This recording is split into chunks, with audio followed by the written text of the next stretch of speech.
are these so tight? Were they recently washed and dried? No. Oh, that's when I notice like my jeans.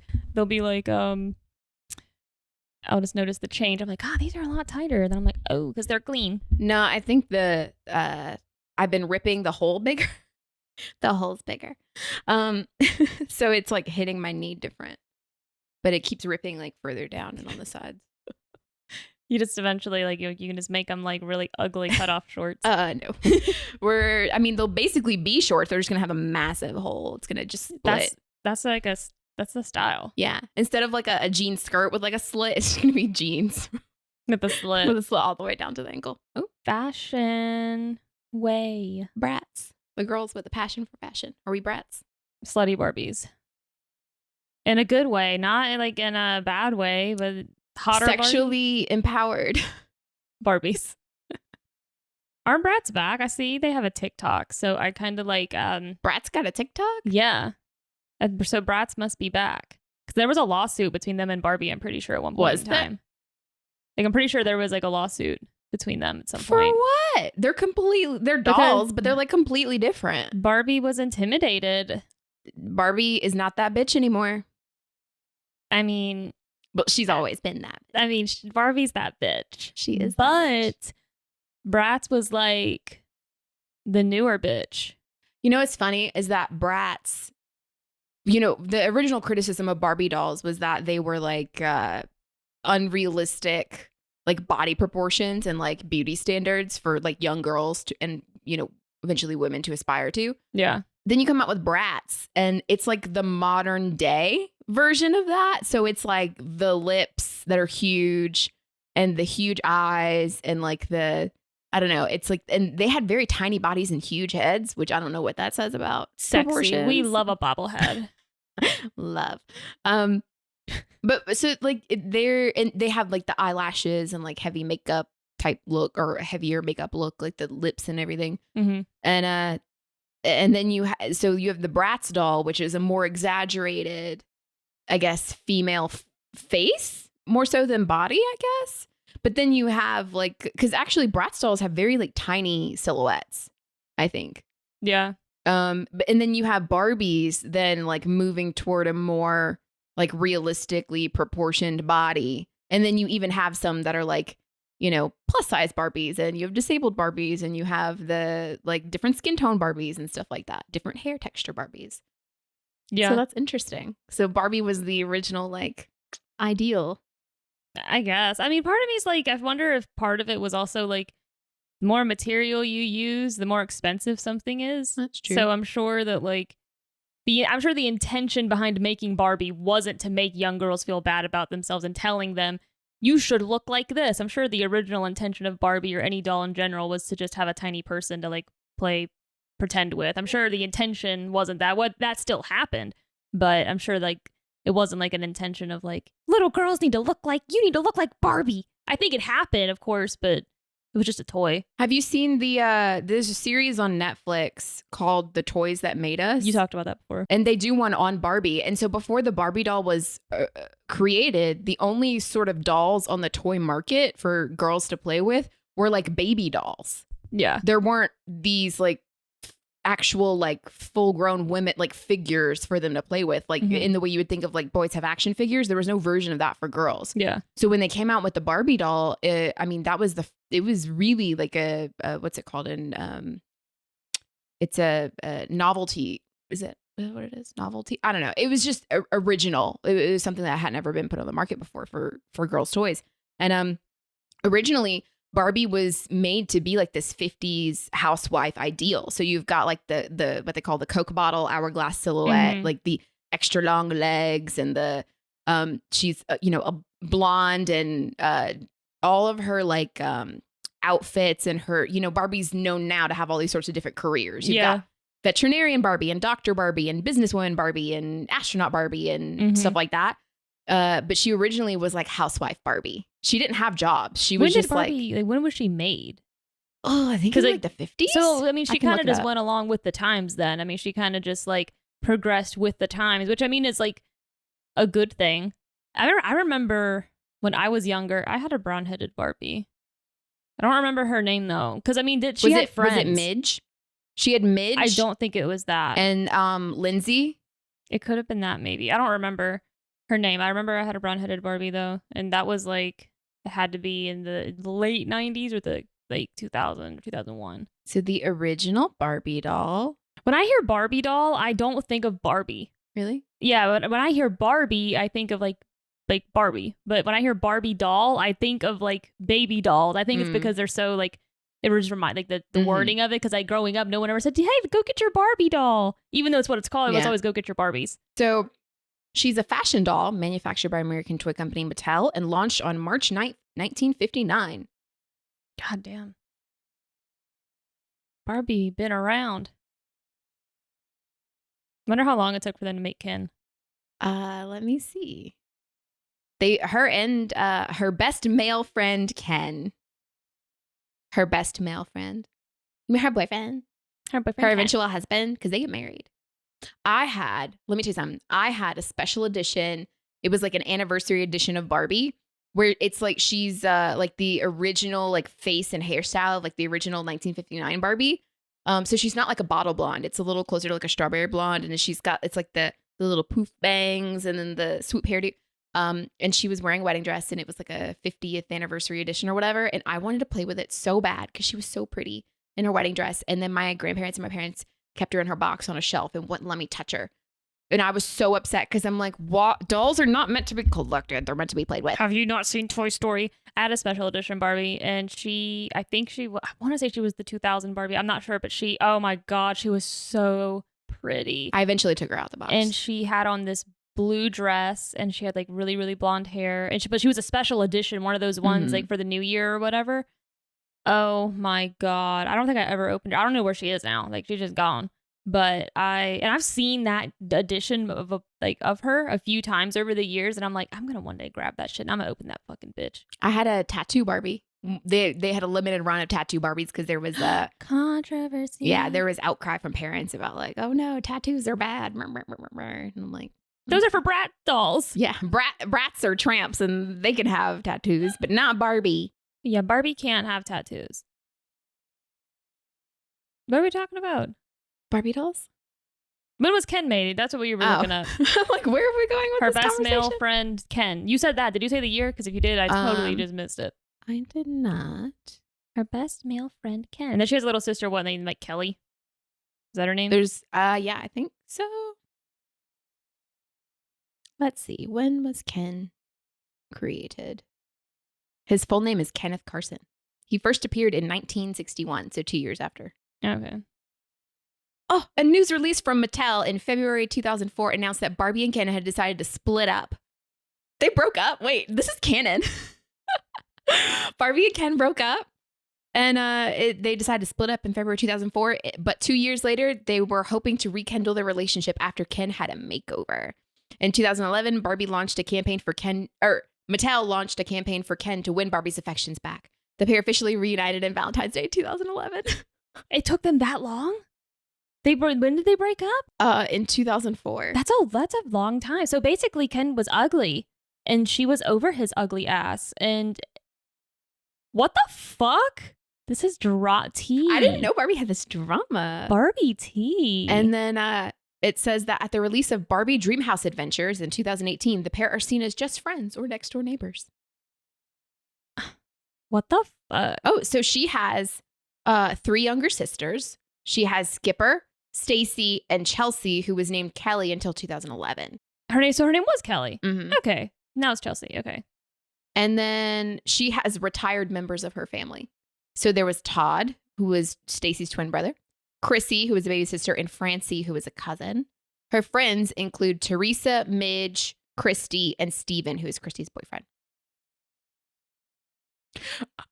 Barbie was also friendly with Blaine, an Australian surfer, during her split with Ken in 2004.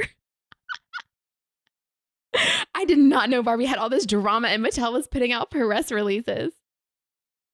This is so funny. What the fuck? How did this not low-key outrage parents, though? I'm surprised if they're mad about the tattoo Barbie. How are they not upset that like you're breaking up the family unit? Like you're promoting broken families, and slutty Barbies. But I'm like, okay, but was Blaine better looking than Ken? I've seen, so Ken, what color is Ken's hair? Is he brown haired? Or is he blonde? I don't know. Because I remember like a Ken type, like a male doll that was with the Barbie line that had like a swoopy Listen, all my hair situation. Barbies and Bratz dolls, they got with my action figures. They didn't get with the male versions of Barbie. They liked manly men. They like, yeah. That's what they like. They didn't want those girly boys. No offense to Ken. I probably had a Ken doll, but I don't think that I ever like. I was always like, Vegeta had all the chicks, and he's this tall compared to them. I had a Milo from Atlantis, the cartoon. Is that what it was? Lost City of Atlantis or whatever. I had a Milo doll that got with some of my Barbies, and I also had a Queen Amidala from Star Wars. That I loved her. She was great. Great doll. I wonder what happened to all my Barbies. They didn't make the cut, but Vegeta did. They ended up in a landfill. Oh, that's sad.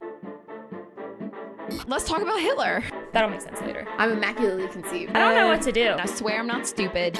Take it or leave it. Sometimes you just want to leave it. If I gotta borrow my mom's underwear, I'm borrowing her underwear. You just, yeah.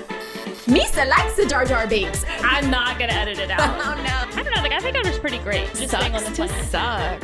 Why are you saying it with a question mark? Clap, bitch. All right. 3, 2, 1. Action.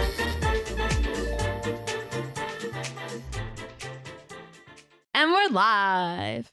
Okay. We were talking about, what are we doing? I don't know. This is what are stressing you me doing? out. You're stressing me out. Okay. Me out. So I saw something a couple weeks ago where so Pink, the artist, has put out a new album. I didn't even know she had one. Me neither. But she apparently put out a new album and she's been doing like press on it. So she's been doing a bunch of interviews and cover stories and blah, blah, blah. And so something happened where she was in an interview and the interviewer asked her about, apparently she had this like ongoing feud with Christina Aguilera for several years, ever since they collaborated together on Lady Marmalade. Marmalade? Marmalade? Creole Lady Marmalade. And apparently they just didn't get along and they didn't think well of each other and blah, blah, blah. And so they had. I remember in the 2000s, I mean, that was like a thing. I mean, it was like Britney, Christina, and Pink were kind of like, they were big stars at the time. And I mean, like none of them maybe did or didn't get along with each other. But I remember there being something between Christina Aguilera and Pink. And I always liked Pink. I always really, really liked her. You would. So this sort of like their feud or whatever, this narrative of them hating each other or not getting along, kind of comes back up. Or somebody pointed out that it comes back up every single time Pink needs to put out a new album and promote it. And so they're like, why do we keep coming back to this? I thought it's like done and dusted, like it's over. They've made amends more or less, or kind of like decided that they were young and stupid and have moved on from it. But it just keeps getting brought up, and they're like, why does Pink keep using this to promote her stuff? Why can she just not leave Christina alone? And some people fairly pointed out that it's like, well, I mean, she didn't bring it up. She was asked about it. Well, I was going to say, I was like, she didn't bring it up because Yeah. then, I mean, I there was a reason. I did see the recent interview. I didn't know it was for an album, but I did see where she was interviewed and she was asked about it. And I'm pretty sure she says something like, there's nothing to talk about. I think she points out the fact as well, like during the interview was like, this comes up every time. I think she even is basically, she's like us. She's like, I don't want to talk about it anymore. There's nothing to talk about. So it kind of started this conversation online where people were like, what do we think about Pink? What is our kind of like our perception of her as an artist and like kind of her persona and where she is now versus where she was, I guess, then. And so people started to kind of have this conversation about, is Pink like a pick-me girl? Is she like the quintessential, I'm not like other girls, I'm different, and all other girls are kind of like stupid, or the things that they care about are stupid? And I mean, I don't think that you can argue that she's not a pick-me girl or like the pick-me girl persona, right? So even, at the time of her, kind of around this time when her feud with Christina was going on, and those several years in the early mid 2000s. I mean, she definitely had a persona of like, I'm like more of a tomboy, but I'm still a pop star, in the same vein as you pointed out earlier, Avril Lavigne. Well, yeah, because I had said, I mean, if you're going to call Pink a pick-me girl, then it's fair to say Avril Lavigne was also a pick-me girl. Mm-hmm.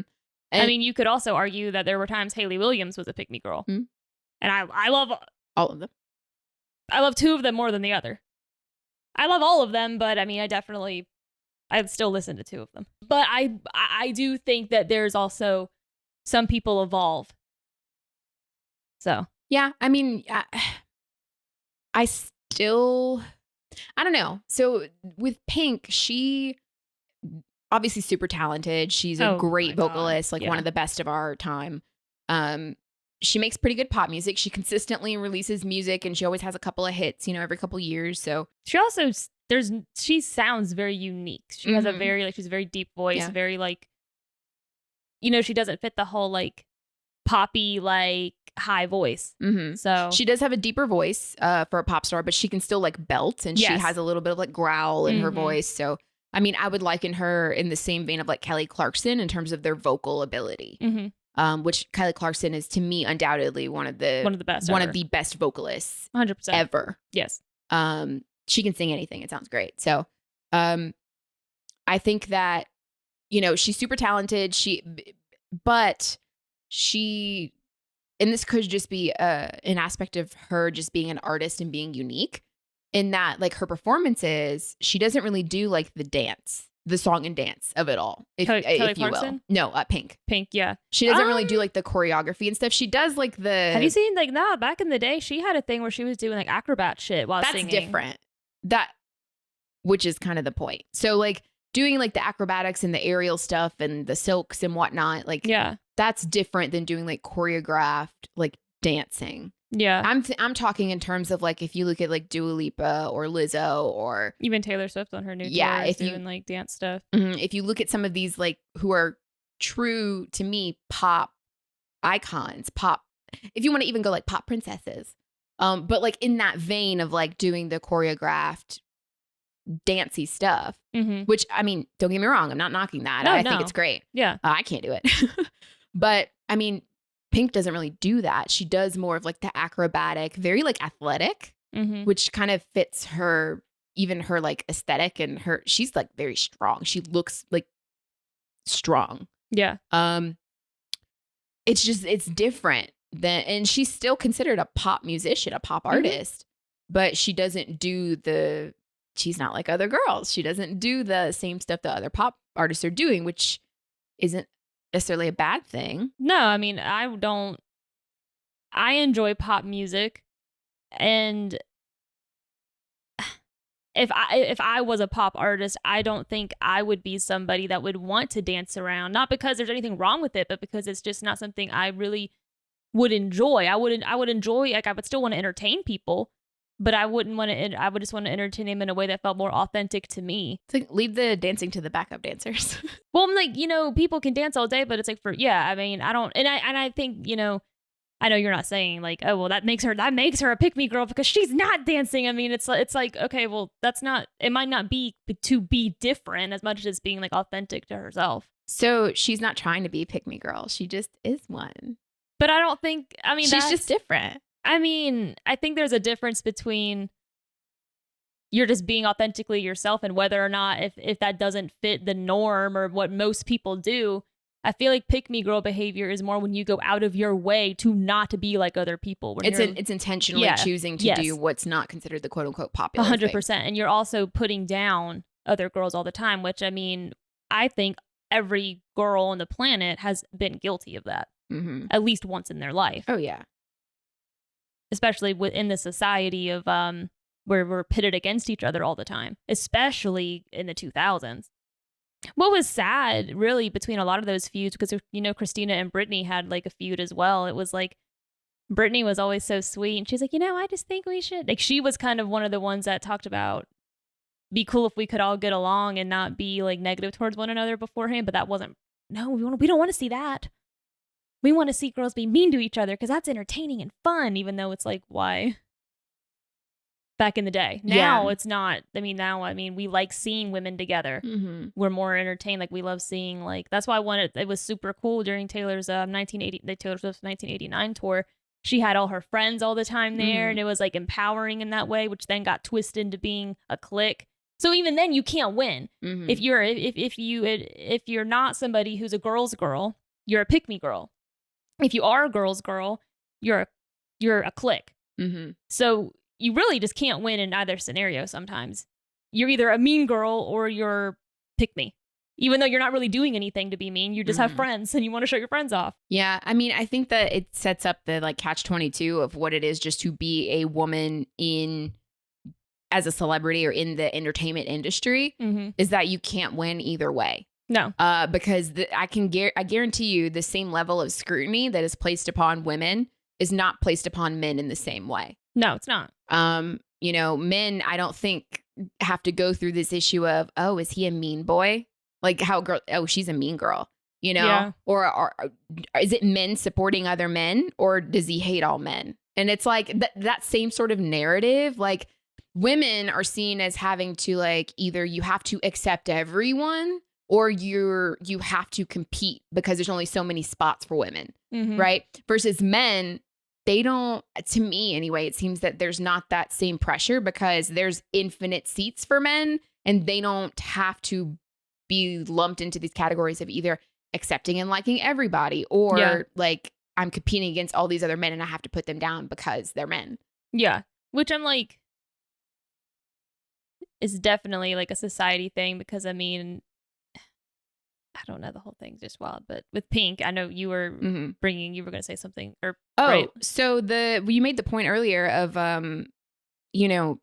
being a quote unquote pick me girl is like intentionally Mm-hmm. going out of your way to choose the unpopular thing, right? And to be that, to seem like you're that, whatever. And also in a way that is putting down the people who do. I was gonna say because like I'll just be super blunt. We've talked about it before. I 100% was extremely guilty of pick me girl behavior, like in high school. There's and an in, episode about it. You should go listen. Yeah, like and in middle school. But like, I mean, I really don't think that I accepted the fact that I love my like female relationships with my friends probably until my 20s. And some of that is due to some like private issues just with like growing up a certain way. But at the end of the day, I mean, I did grow up with an older brother. And so a lot of my interests came from him. So a lot of those were just genuine interests I had, but I definitely would explore those in a way and make them apparent to other people. And while also sometimes I wouldn't just say like, oh yeah, I like anime. Sometimes I would say like, yeah, I mean, I like anime and I like that stupid reality show bullshit that I would have to accompany that with putting something else down so people knew I was different. And so. And that you were not. Yeah. It's almost like it's a defense mechanism in a way because you know that you like something that's different or weird or not the norm. So for you to be like, I like this because it is different from this other popular bullshit that I hate, or that is like not as interesting or intellectual or whatever. I literally fucking love reality. I know you do. But I was bullied for liking some of the shit that I liked in like 6th grade. So like a lot of that pick me girl stuff came from like being bullied by said popular like pop type girls that you could maybe put them in that category. And so it was a level of like being just defensive of what I liked. And before I could be, because I was, but me and like my, like Diana, in 6th grade, I mean, we were fucking dweebs, dude, like the little nerds and like, which is whatever, but we got bullied for it. And so then, growing up, it does kind of put this idea in your head of, okay, I need to go ahead and get ahead of this because if I say I like this, someone's going to say some shit about it. So I'm going to put them down before they put me down kind of a thing. To be like, even to, again, it's the defense mechanism of like, what you like is dumb. So it doesn't matter to me if you think that I'm nerdy or a dweeb for liking what I like. Yeah. Your opinion is irrelevant because the things that you like, you don't have taste. Yeah. It's totally a defense mechanism. And even going back to the, like, what you said about you not really valuing or investing or really appreciating having like female friendships and relationships until like later in life. Yeah, I mean, I had some, but I definitely. I mean, I'm not gonna act like I didn't have any chick friends in school because Mhm. I did. I mean, I did have female friends, but it was like I wanted boys to know that I wasn't like other girls. I'm not like other girls.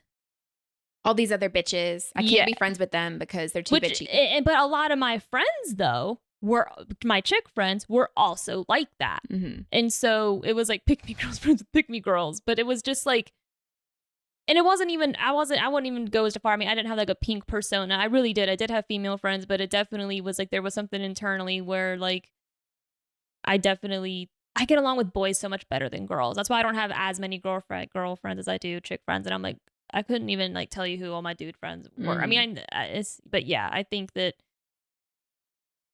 I do think too a lot of my interests were more masculine Mhm. because I mean I grew up with an older brother, and so I liked video games, I liked certain music, I did like anime, and there were Mhm. just certain things that I enjoyed because he enjoyed them, and so they became my interests. And most of the time, men enjoyed those things more than Mhm. women because those girls didn't grow up with that, and that's no fault of their own.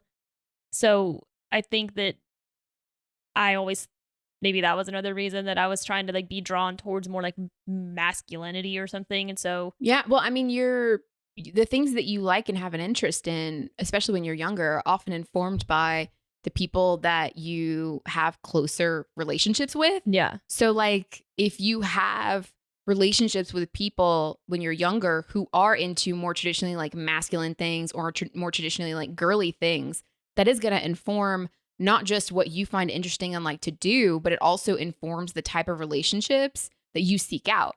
So, you having a close relationship with your brother and enjoying doing those things with him and your interests kind of spawning from that, Hmm.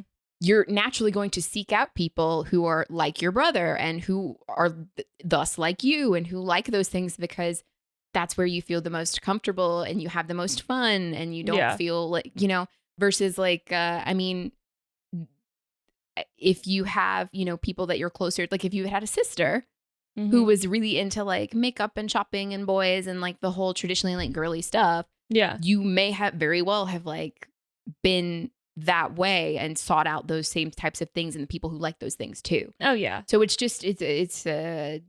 based on, I mean, cause like, I mean, I have a brother who's a year and some change older than me. Hmm.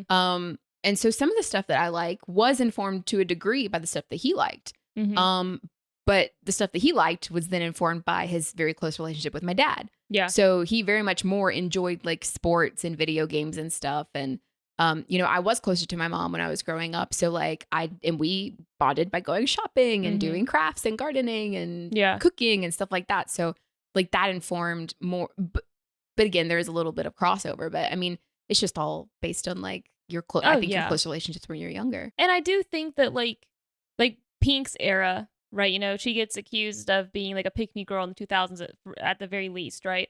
But I think a lot of that is due to the fact that I mean, like I said, I was bullied for liking what I liked by girls that looked like Britney Spears and Christina Aguilera. And so it does create a resentment in you. And I'm not saying it's right or wrong, but it's like she more than likely had experiences in her past that really just led her to have this type of persona and attitude because I mean, let's just be honest. It wasn't until like recently in the past 10 years, people were like, hey, maybe we shouldn't all just be assholes to each other and we should just let people be who they are. It's like, no, somebody used to get made fun of. And so one thing is like, well, if I'm a little aggressive, then those bitches ain't going to mess with me Mhm. because who wants to fight Pink? I don't. And I She'll don't. kick your She'll ass. kick your fucking ass. So it's like, if you have that kind of attitude, they're not going to fuck with you.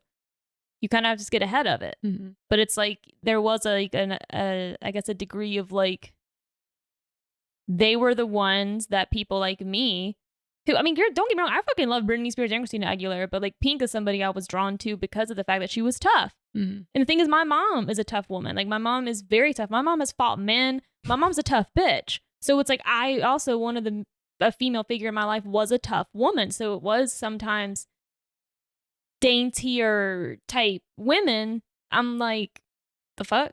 At the time, growing up, so it's like they did give people like me someone to kind of look at and know, oh, okay, I don't have to necessarily look like Christina or Pink. I'm sorry, not Christina or Britney, and I could still be successful or sexy in my own way. I can still be a woman.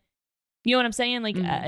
if I don't fit into that, so it's kind of like, yeah, maybe she was pick me, but at the same time, she also, I think, helped a lot of women probably accept themselves in their femininity, even though it doesn't fit the book of like how Christina and Britney tend to like, showcase themselves. Mhm.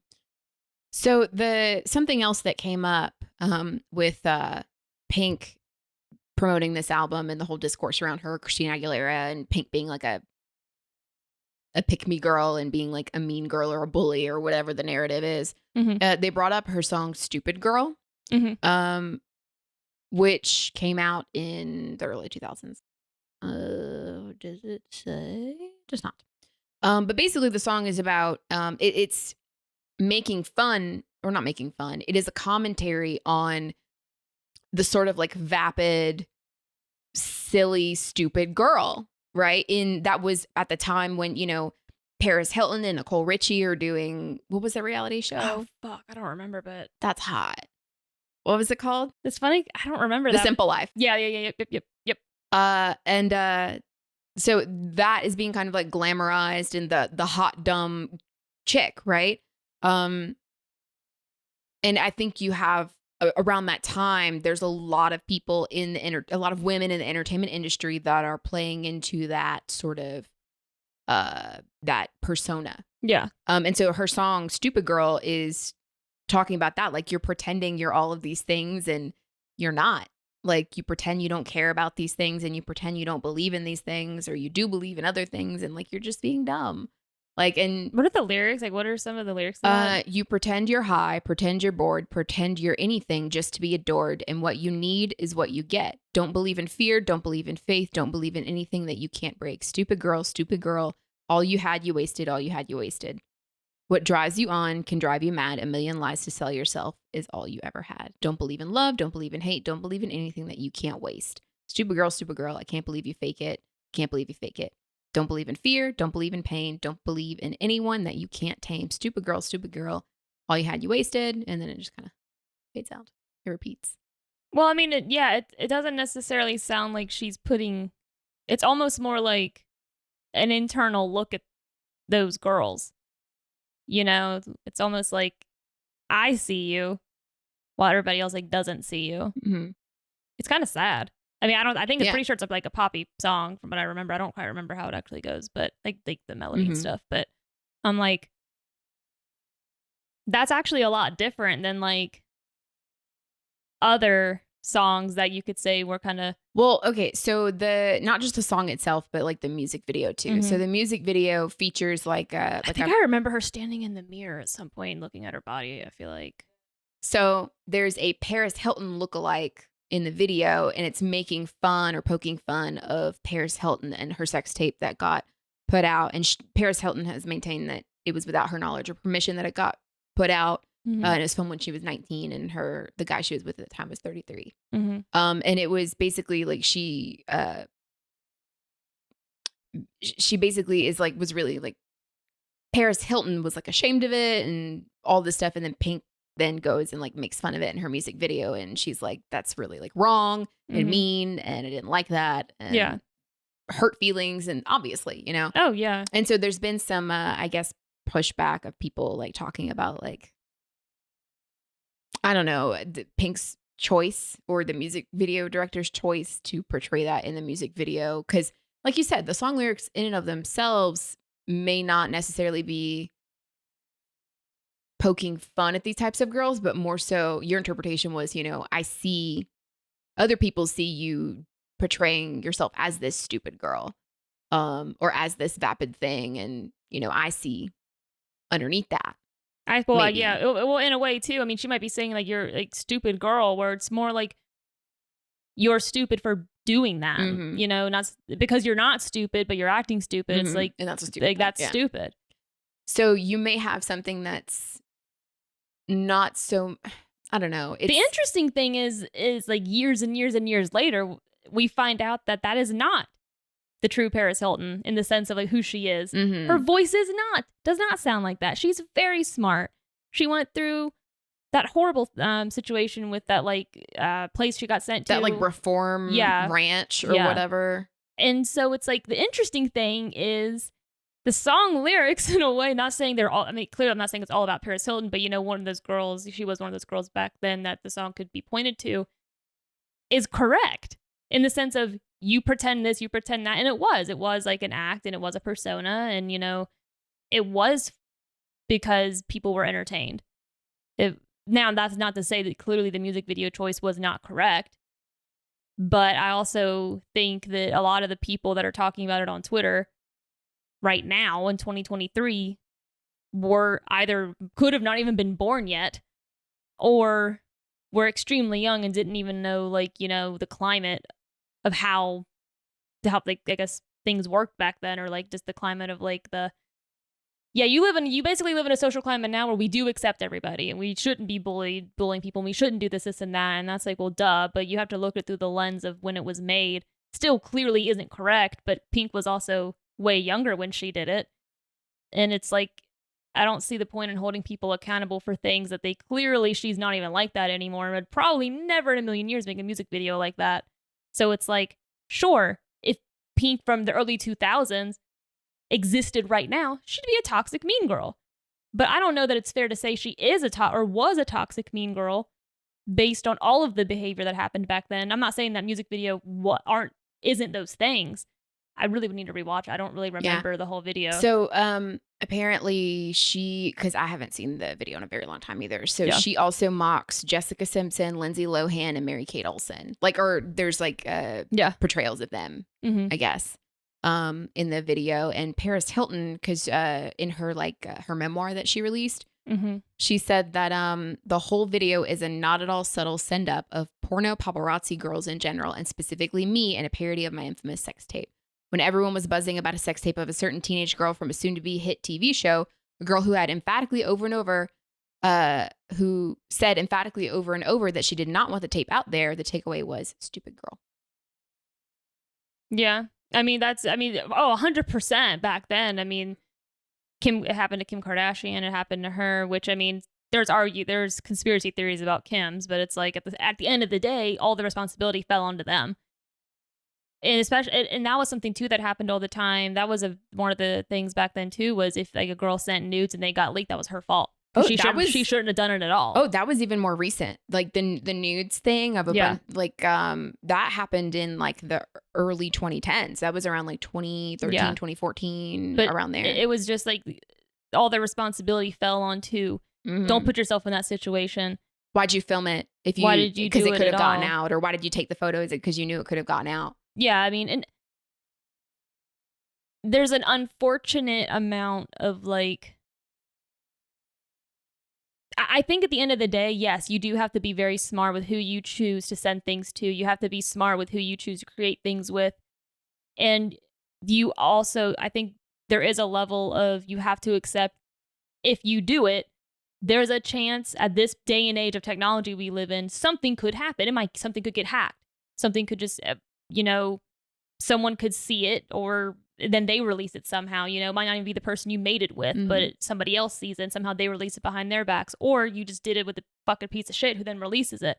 But that being said, at the end of the day, yes, that I'm not saying, I think it's more ignorant to just be like, no. But at the end of the day, that doesn't make you didn't deserve it. I think that's the narrative. That the problem is that saying like, oh, well, you had it coming. Like, why should I feel sorry for you because this happened? Because it's still fucked up and it's still a violation of privacy. Like the intent to make that wasn't so everybody and their mother could see it.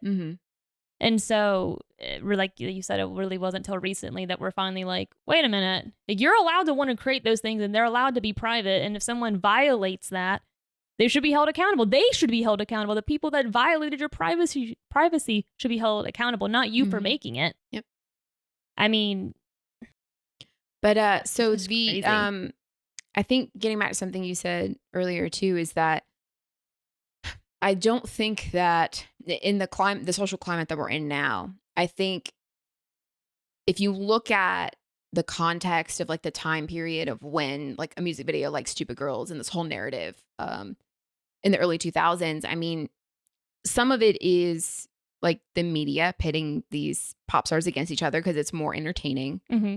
I think some of it is, yeah, the women in the entertainment industry do, because there were such few, I guess, seats at that table, they do view it as competitive, Mm-hmm. right? And so every woman is your competition. And so there is that sort of like cutthroat mentality you have to make it at that point, right? Mm-hmm. And so our understanding in the industry has shifted a bit between, from 20 years ago to where now the same a music video like Stupid Girl and that song and that performance would not do well today No. because everyone would view it as like, you're being really mean to people. Like, Yeah. like you mentioned earlier, there's a much more like, there's a more, there is more of a like accepting. I think we root for each other more. Yeah. Like we're not praying for each other's downfall as much Mhm. as we're like rooting for one another. Because also there's been shifts in the industry to where the seats at the table aren't as scarce. There is room, and we have started to acknowledge that like it only benefits the people like that have always sat at the table and have always controlled how many seats there are. It only benefits them when we start fighting each other and pushing each other, like playing musical chairs. That's like pushing each other down to get to there's only one seat. Like we've realized that only like further strengthens that power structure. And we can do it our own way and not have to put each other down. But I mean, I also will say that I think that sometimes that narrative of like women should support women, it can take it too far to the extreme. 100%. Like sometimes a person's just a bitch. Yeah, because women are not monoliths. So No. just because you're like, if you say, I'm a feminist or I support women or, I'm glad to see women succeed and be in positions of power and stuff like that, that doesn't mean that you have to like and agree with all women. That does not mean you have to support all women. Exactly. It's like some women are bad women. Some women are not nice people. No. Some women really feed into the patriarchy. I hate to go there, but they do. They do. And they don't, it's like internalized misogyny that they don't even fully understand. Mm-hmm. Or maybe they do understand it and just don't care because it benefits them to play into it. Yeah. Which we've talked about that before too, I think, about how playing into misogyny and the patriarchy can be beneficial. Well, we've talked about like toxic masculinity. I mean, there's definitely toxic femininity, I guess, as well. And so it's like, no, I think the whole idea of women supporting women means that like there's more, like you said, there's more seats at the table for women to succeed. That being said, I don't need to support someone I just don't like. Mm-hmm. Like I'm allowed to just not like somebody. And that doesn't mean I'm praying for her downfall. And it doesn't mean I'm taking any active part in trying to tear her down. But sometimes someone might not like me. They don't have to. Mm-hmm. That doesn't mean they hate all women or they're not supporting women. But it's like, if I just don't like somebody for who they are, a man or a woman, like I just don't like you. Mm-hmm. And that's okay. And I think that is also it's a toxic way of thinking. I think it's all like or toxic nothing acceptance or like toxic inclusivity. Well, it's like all or nothing inclusivity, all or nothing thinking. Mm-hmm. Like, and it goes with like the whole group think idea. It's dangerous and it's toxic and it makes people, I think it lessens people's voices where people don't want to talk about anything. Because the second you even have any sort of opinion that's outside of that, you're viewed as a villain because we're no longer capable of having conversation. Mm-hmm. Or even if you even ask the question, if you even start to broach the topic or bring up a dissenting opinion, mm-hmm. you're immediately vilified. I can't have a conversation with you because you're XYZ. Yeah. Oh, yeah. I mean, people will immediately, all these terms mean nothing now. Like, you're a fascist, you're sexist, you're, I'm trying to think of all the ones. I mean, now they just all bleed together. You're have all bigoted and racist and homophobic and transphobic and you're all like xenophobic, all the phobics. All the phobics, all the like... All the ists.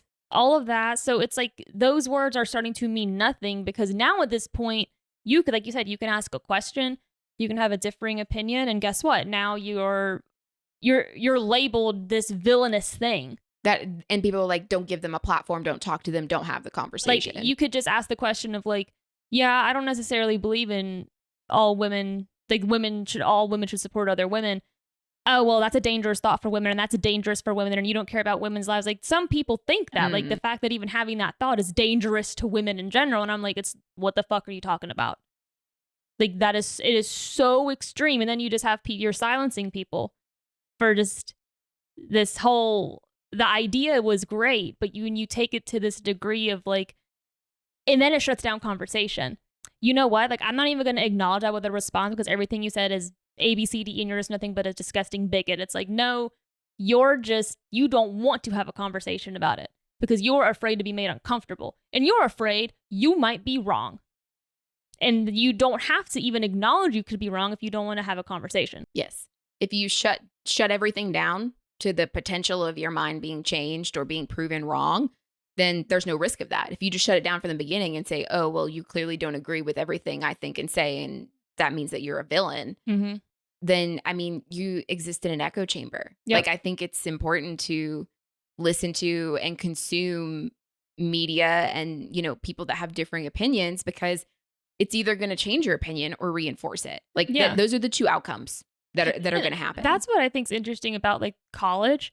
Is like me growing up, so many people would go to college and they would like to go challenge their viewpoints and to do this. And now you have it to where certain speakers aren't even allowed at colleges because they don't view it's dangerous to this and it's dangerous to that. And it's like, we're not even allowed to challenge a way of thinking anymore because now it's villainized and people take away your likelihood. They take away your money. They take away like, you know, like your income.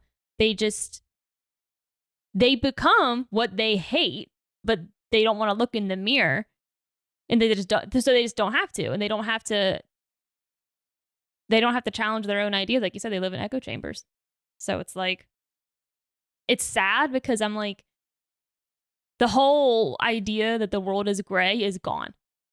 Like people can have different opinions than you and they might agree with you on something else completely because people aren't one dimensional. And most of the time, if you can find middle ground with somebody on something else and then talk about the thing you disagree with, you're going to find middle ground. But if you don't even open up to the conversation and you don't even think, okay, well, you have a point there. And then they can say, oh, well, you have a point. I might not necessarily see it that way, but that's how people don't become villains. Most people don't have their point of view because they just want to be an evil person. It's just insane to me. I think having, like, I've said this many times before, but I very easily see the gray in between. I've said before, I don't see things in black and white. I never have. No. I very easily see all the shades of gray in between. It is very easy for me to put myself into someone else's position and to say, okay, I see how they could think X, Y, Z, or why they would think that, or where they're coming from. And, you know, so, but that also comes from exposure. And not living in an echo chamber. It comes from being exposed to different types of people from different backgrounds who have different life experiences and being open to like hearing their opinions too and being open to receiving that because then I can take all that knowledge in and really like inform my own self. Like it transforms you. And I think some people are afraid of change. They're afraid of, I think some people don't know who they are. And they, especially when you're younger, you find one sort of like community or group of people who think a certain way and you cling onto it with like a death grip because you're so afraid if you let that go, you're going to then have to actually define who you are and what you think. And some people, one, are too scared and two, are too lazy. They don't want to put that much thought into it. So it's easier to just like grab onto a already like set, established list of like rules or like thought that, you know, it's like, this is what I think now, and I'm going to think it that way forever. Like it's like, even like with political parties. Oh, I agree with one thing a Democrat said. Oh, now that those are all my opinions and not because I formed them myself, vice versa with Republicans. I mean, it's just like, I agree with one thing this group said, so now I'm just going to group think everything else. But I think a lot of the issue too is too much online discourse. I mean, people they're not meeting these people in real life, realizing that they're people. The person you're yelling at on the internet is a person that has an entire other, they have opinions on other things as well that you might actually agree with and you would never find out because you're too busy in your echo chambers online thinking everyone's a villain. And that goes for everybody. So go outside. Yeah. You need to go outside. Live your life. Meet people. We never introduced ourselves. We didn't last time either. I just put it up. Oh, okay. Yeah. I just thought about that. But yeah. Well, guys, my question to you on the way out is, what was your pick-me behavior? I know everyone's been guilty of one, so I want to know, like, what was the most pick-me thing you've ever said or done back in the day? I'm not going to say, I don't know what mine is, but I mean, or even either. just like, or what is something you remember doing that you think that was pick-me? I want to know. So, Okay. Well, yeah. roll the outro. We will talk at you later. Bye. Thanks for watching. So how about that chicken? Are you feeling the chicken? I'm kind of feeling the chicken. If you enjoyed this episode, hit the like button and subscribe to our channel. Turn on notifications to make sure you don't miss any future uploads. Talk at you next time. Bye.